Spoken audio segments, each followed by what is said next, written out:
I'm back with another video on my channel. So this video is basically related to JEE students, droppers या फिर जो start करना चाहते हैं अपना जर्नी को।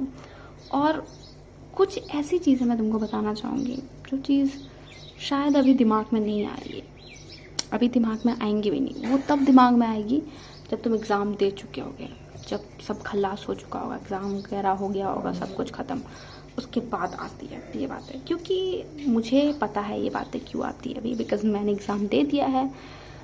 आई एम अ ड्रॉपर और मेरा एग्ज़ाम ख़त्म हो चुका है। मैं काउंसलिंग में बैठ चुकी हूँ, अभी काउंसलिंग चल रही है मेरी। सो मैं तुमको कुछ ऐसी चीज़ें बताऊँगी जो तुम वो मिस्टेक ना करो तो बेहतर होगा।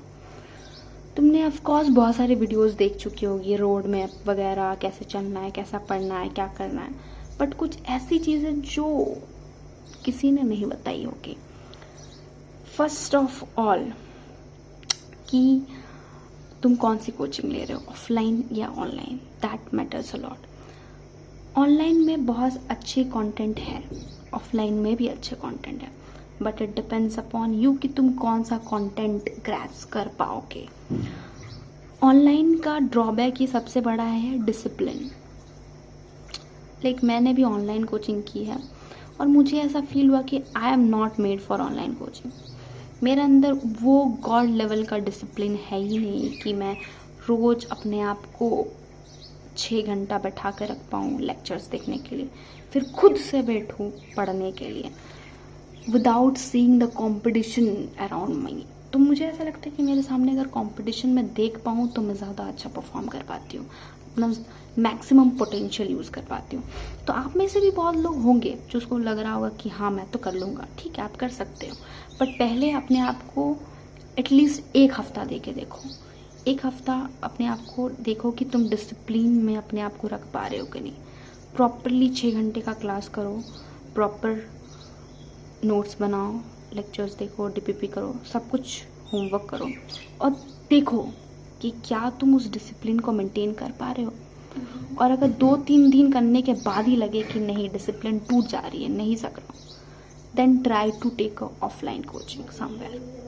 बिकॉज अगर तुम इनिशियल फेज में ही टूट जा रहे हो, डिसिप्लिन मेंटेन नहीं कर पा रहे, then this is a shine कि आपको ऑफलाइन कोचिंग लेनी चाहिए। आपके अंदर पोटेंशियल है, बट उस पोटेंशियल को सही तरीके से यूज़ करना पड़ेगा। This is the first thing. अपने आप को पहले जज करके देख लो कि ऑनलाइन कोचिंग लूँ या ऑफलाइन कोचिंग लूँ। ऑनलाइन में भी बहुत लोगों के सिलेक्शन होते हैं। दिस इज़ ऑल अबाउट कि आप पढ़ रहे हो कि नहीं, स्टडी कर पा रहे हो कि नहीं, ठीक है। This is the first thing और ये बहुत इंपॉर्टेंट है, बहुत important. This is the main point, इसलिए मैंने इसको पहले ही उठा लिया। Second thing is that test देना। बहुत लोगों को लगता है कि बाद में टेस्ट दे देंगे, लास्ट में टेस्ट स्टार्ट करेंगे, टेस्ट सीरीज ले लेंगे, ठीक है, बट जो वीकली टेस्ट हो रहा है तुम्हारे, please try to give them. मैंने ये गलती की है, मुझे पता है मेरे साथ बहुत गलत हो चुका है भाई। एट लास्ट जब मैं टेस्ट देने गई, ब्लैंक, कुछ याद ही नहीं आ रहा है कि क्या पढ़ा था, क्या था, कुछ समझ ही नहीं आ रहा है। I have studied rotation so nicely कि मुझे एकदम मक्खन जैसा रोटेशन याद आ गया था, हो गया था। उसके बाद जब मैं लास्ट में टेस्ट देने जा रही हूँ, मुझे बिल्कुल भी याद नहीं, मुझे टॉर्क की डेफिनेशन याद नहीं। Can you believe, this is so basic, this is so basic. Centre of mass कैसे निकालते हैं, किसका सेंटर ऑफ मास क्या होता है, मैंने रिवाइज करने की कोशिश की तो मेरा डिस्ट्रैक्शन हो जा रहा है बिकॉज मेरे को कुछ समझ नहीं आ रहा है।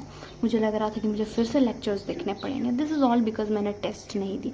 तो आपको अगर लग रहा है कि आप लास्ट में टेस्ट देंगे तो बुरा फंसोगे, बहुत बुरा फंसोगे। मैं बोल रहा हूँ, मैं पेपर पर लिख कर दे सकती हूँ कि बुरा फंसोगे, बहुत गलत। तो please try to give test accordingly. जैसे जैसे तुम्हारा पढ़ाई होता जाए तुरंत रिवाइज कर लो। जैसे ही वीक ख़त्म हो रहा है, जो जो पढ़ाया है रिवाइज कर लो उसको और टेस्ट दे दो भाई, प्लीज़ कर लो ये। तो this is a second thing, test देना, जो कि सेकेंड इम्पॉर्टेंट थिंग है। थर्ड थिंग जो कि तुमको एग्ज़ाम सब ख़त्म होने के बाद पता चलेगा, वो है कि सोलोली पूरा जेईई मेंस पे डिपेंड मत हो जाओ।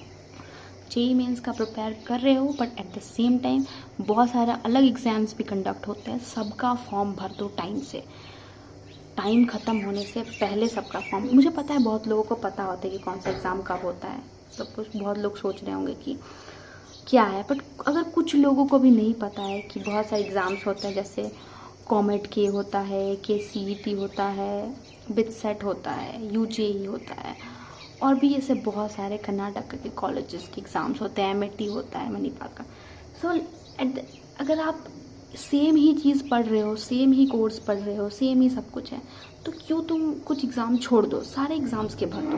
बिकॉज और अगर ऐसा हो रहा है कि कोई एग्ज़ाम आपके मेन एग्ज़ाम के साथ कोइंसाइड हो जा रहा है, तो फिर कोई बात नहीं, फिर मेन एग्ज़ाम दो, उस पर फोकस करो। बट अगर नहीं हो रहा है तो try to give all the exams, because at last फिर क्या होगा कि अगर तुम्हारा जेईई मेंस में उतना अच्छा मार्क्स नहीं आया, तो फिर भी बहुत सारे अच्छे कॉलेजेस हैं, प्राइवेट में भी बहुत अच्छे कॉलेजेस हैं जिनमें तुमको अच्छा चांस मिल सकता है, जैसे कि UJE से IIIT हैदराबाद मिल सकता है, which is such a good college if you are preparing for, if you are aiming for computer science, AI kind of things. फिर कर्नाटका के कॉलेजेस जो हो गए, सो गुड कॉलेजेस। सो अगर तुम सेम ही प्रिपेयर करो तो सारे फॉर्म्स भर दो। तो ये सब फॉर्म्स मेनली फरवरी मार्च के बीच में आते हैं, तो गिव अ ट्रैक, एक ट्रैक रखो उन फॉर्म्स के कि कब कब उनका डेडलाइन है, और उनको समय से भर दो। और सेकंड थिंग, जेईई मेंस जब भी फॉर्म फिलिंग होगा तो ट्राई कि जेईई मेंस जनवरी अटेम्प्ट में ही निकल जाए, बिकॉज जनवरी अटेम्प्ट मोस्टली थोड़ा सा ईजियर होता है और कुछ कम स्टूडेंट्स उसको भरते हैं। At the same time try करो कि फर्स्ट शिफ्ट में ही ख़त्म हो जाए, ताकि तुमको पहले ही पता चल जाए कि कैसा गया मेरा एग्ज़ाम ये वाला, ताकि तुम दूसरे एग्ज़ाम्स पे ज़्यादा टाइम दे सको, ज़्यादा फोकस कर पाओ। ठीक है, this are the some things you should remember. बाकी जो बोला, रेगुलरली पढ़ाई करना है, कोचिंग ठीक से चूज़ करना, because that is life deciding कि आपको ऑनलाइन लेना है ऑफलाइन लेना है। ऑनलाइन में बहुत अच्छे अच्छे कंटेंट है, PW is very popular right now, उसमें बहुत अच्छा कंटेंट्स है, यूट्यूब पे भी बहुत अच्छे कंटेंट्स हैं। सो जो ये कंटेंट्स है, ये सब जेईई मेंस तो इजीली निकलवा देंगे। कुछ बुक्स अगर रिकमेंड करना चाहते हो तो ऑफकोर्स फिज़िक्स के लिए HC Verma is the best. HC Verma से जेईई मेंस इजीली निकल जाएगा अगर HC वर्मा पूरा किया तुमने। फिर अगर तुम्हारा हो जा रहा तो एरोडो वगैरह वो सब लगा सकते हो। केमिस्ट्री के लिए हम लोग का अश्विनी जो है, नहीं अश्विनी नहीं, अवस्थी, सॉरी मेरा दिमाग भी खराब हो जा रहा है। अवस्थी जो है वो वाला बुक बहुत अच्छा है फिज़िकल केमिस्ट्री का, वो लगा सकते हो।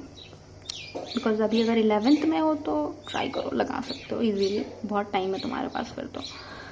सो this is what I wanted to tell you. बाकी तो बहुत सारी चीज़ें बुक्स के वगैरह में एंड ऑल दिस स्टफ, इसके बारे में तो यूट्यूब पे बहुत कंटेंट बना हुआ है, बहुत पढ़ा हुआ है, बट मेन फोकस होना चाहिए लेक्चर्स कंप्लीट कर लेना, DPP कर लेना, डेली के नोट्स कर लेना, रिवाइज कर लेना। फिर उसके बाद जैसे चैप्टर ख़त्म हो जाए तो फिर बुक्स में कुछ क्वेश्चंस लगा लेना, जो भी अच्छे अच्छे बुक्स हैं मार्केट में उनके बारे में तो पता ही होगा तुम लोग को, या फिर यूट्यूब पे बहुत सारे वीडियोस है जिसमें तुमको पता चल जाएगा कौन से बुक अच्छे हैं कौन सा नहीं है। बट ये सब जो मैंने बोला, ये सब मैंने रिग्रेट किया है, जो चीज़ मैंने रिग्रेट किया है वो चीज़ मैं तुमको शेयर कर रही हूँ। ये सारे points I have regretted in my life कि मैंने क्यों नहीं ये पॉइंट्स मुझे किसी ने बताए थे, बिकॉज मैंने बहुत सारे एग्ज़ाम स्किप मार दिए, जिसकी वजह से मुझे लगा कि मुझे और भी अच्छा कॉलेज मिल सकता था, इन कॉलेज में भी मेरा चांसेस था, बट मैंने फॉर्म ही नहीं भरा, एग्ज़ाम ही नहीं दिया, तो मुझे लग रहा कि क्या कर दिया मैंने। सो ये सब मत भूलना, ट्राई करना है सबको। और if you want any other video over this topic, leave a comment, I will make it for you guys, and please try to subscribe my channel, like the video if you like it, so that I can make more contents on these things. Okay, thank you. आज के लिए फिलहाल इतना ही। आपकी तरह मैं भी मायूस हूँ, लेकिन उम्मीद पर दुनिया कायम है। दिल दुखा है लेकिन टूटा तो नहीं है, और उम्मीद का दामन छूटा तो नहीं है।